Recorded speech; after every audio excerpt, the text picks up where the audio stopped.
इस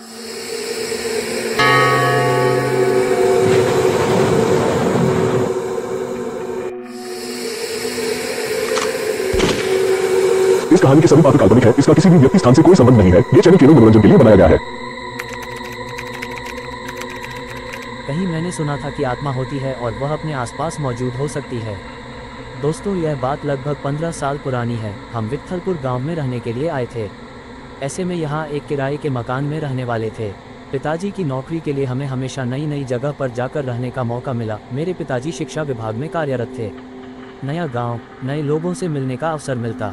यह गांव भी बहुत बड़ा नहीं था। बीच में गांव और आजू बाजू बहुत सारे खेत थे। गांव हाईवे से कुछ 4 मील भर की दूरी पर था। सभी यहाँ किसानी करते थे।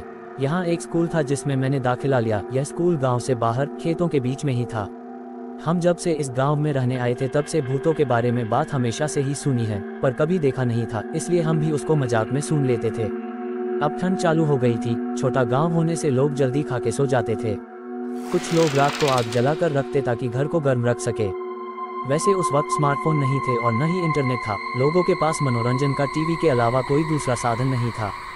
वो अमावस की रात थी। हम भी जल्दी खा के सोने जा रहे थे, तभी बाहर शोर सुनाई दिया। लोग खेतों की तरफ भागने लगे। हम भी पीछे गए। तभी हमारा घर मालिक आया और बोला, बाबू, कोई गहरा संकट आने वाला है। पिताजी बोले, क्यों, क्या हुआ है? घर मालिक बोला, बाबू, तुम पढ़े लिखे हो, नहीं समझ पाओगे, विश्वास नहीं होगा तुम्हें। तभी वहाँ किशन राम आया। किशन राम घर मालिक के खेतों पे काम करता था। आके बोला, पुजारी ने सपने में कुछ देखा और सारे गांव का चक्कर लगा रहा है। सारे गांव को मंत्रों से बांध दिया है उसने। मेरी तो नींद उड़ गई थी। क्या ऐसे भी कुछ होता है? मतलब मंत्रों से गांव को बांधना सुनने में भी अजीब लगता है, लेकिन बाहर आकार देखा तो न मानते हुए भी यकीन करना पड़ा।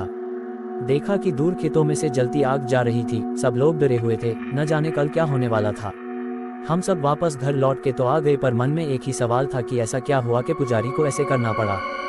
सुबह सब मंदिर गए तो मैं भी गया। मंदिर के दरवाजे पे देखा कि पुजारी के पास लोग बैठे हैं।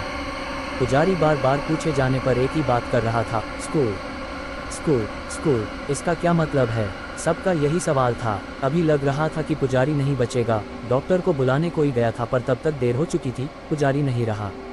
उसका कोई सगा तो था नहीं, इसलिए कोई उसको देखने आने वाला नहीं था। तो सब ने मिलकर उसका आखिरी संस्कार भी कर दिया। उसका क्रियाकर्म करके सब वापस घर पहुंचे तो शाम हो चुकी थी। सबको एक ही सवाल खाए जा रहा था कि स्कूल का क्या मतलब है, जो पुजारी बोल रहा था। ये जो पुजारी था काफी ज्ञानी था। लोगों की बीमारियां जड़ी बूटी से ठीक करता था। कुछ एक लोगों के भूत भी भगाए थे, ऐसा सुना था, इसलिए पुजारी की बात सब मन पे ले रहे थे। उसने जो किया था गांव के भले के लिए था। दिन बीतते गए और पुरानी बातें भूल सब अपने काम में लग गए। गर्मी के दिन थे। शाम को स्कूल में साहब लोगों की पार्टी थी। मेरे पिताजी भी जाने वाले थे। मैं उनके साथ गया था ड्राइवर बन के। हाँ, पिताजी को बाइक चलानी नहीं आती थी, तो कहीं जाना होता तो मुझे साथ ले जाते। रात बहुत हो चुकी थी। हम सब खाना खा के वहाँ से निकले। चलते चलते किसी ने पुजारी की बात छेड़ दी। सब ने उसको हंस के टालते हुए और खाने की तारीफ करते अपने घरों की ओर चल दिए। स्कूल के लिए सुबह जल्दी उठना था, सो मैं भी जल्दी सो गया। सुबह उठे तो और हल्ला था। कल जिसने हम सब के लिए खाना बनाया वो आदमी रात को अपने सामान के साथ में सो गया था। वो मर गया। हमको लगा कि स्कूल में होगा, पर उसकी लाश उसके घर के छत पे मिली। वो वहाँ कैसे पहुंचा पता नहीं। पुलिस आई, खोजबीन करने के बाद सब चले गए। इधर स्कूल के मेन गेट के नीचे वाली सीढ़ियों पे खून से लकीर खींची हुई थी। किसी ने जानबूझ के किया होगा, ऐसे सब बोल रहे थे। पर वो खाना बनाने वाला कैसे मरा, ये बात इतने साल बीत जाने के बाद भी अभी भी राज ही है। इस बात को साल बीत गया। एक रोज हम सब शहर गए थे। मेरे छोटे भाई की तबीयत कुछ ठीक नहीं थी। बस स्टॉप पे रात को आखिरी बस आके रुक गई। हम लोग वहाँ उतरकर कुछ 4 मील पैदल जाने वाले थे। वैसे ये कोई पहली बार नहीं था। हम पहले भी यहाँ उतरकर पैदल गांव तक जा चुके थे। पर आज बारिश हो रही थी, बिजली नहीं थी। यहाँ बिजली जाना बहुत आम बात थी। पिताजी ने छोटी टाट सामने पकड़ के मुझे, मेरी माँ को चलने को कहा। हम सब पिताजी के पीछे चल रहे थे। अमावस की रात थी और मुझे याद है जब पुजारी मरा था, वो भी अमावस की ही रात थी।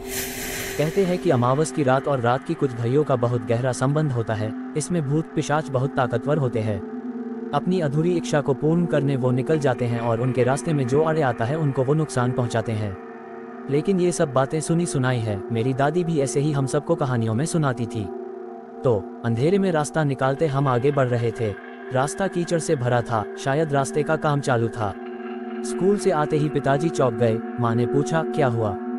पिताजी धीरे से बोले, वो देख। आवाज मत कर। देखा कि एक सफेद कपड़े में लिपटी हुई किसी की रूह थी। वो जमीन के ऊपर जैसे तैर रहा था, पैर नहीं दिख रहे थे। जैसे ही वो हमारे पास आया, उसको देखते ही मेरे होश उड़ गए।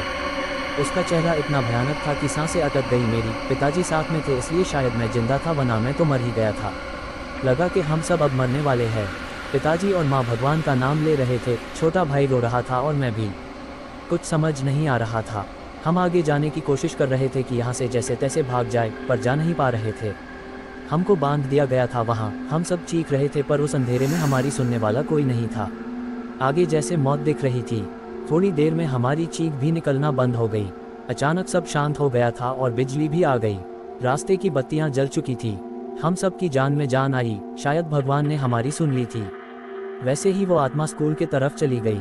हमने भगवान का शुक्रिया किया और वहां से गांव की तरफ चल दिए। गांव में पहुंचते ही सारी हकीकत घर मालिक को बताई। लोग भी जमा हुए थे। शायद हमारी मौत नहीं आई थी, इसलिए हम सब बच गए थे। भूतों के बारे में कोई बताए तो सब उन पे हंसते हैं, यकीन कोई नहीं करता। वैसे ही हाल आज हमारा था। हम सबको सब कुछ सही बता रहे थे तो कोई हंस रहा था और कोई हम सबको डरपोक कह के मन ही मन में मुस्कुरा रहे थे। लेकिन जो हमारे साथ हुआ ये हम ही जानते हैं। अगले ही साल मेरे पिताजी का वहाँ से तबादला हुआ पास के शहर में। हम सब ने सामान बांधना चालू किया।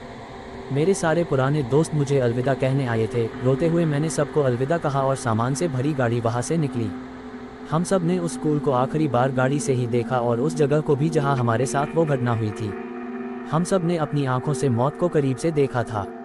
वो रात हम जब भी याद करते हैं तो रोंदते खड़े हो जाते हैं।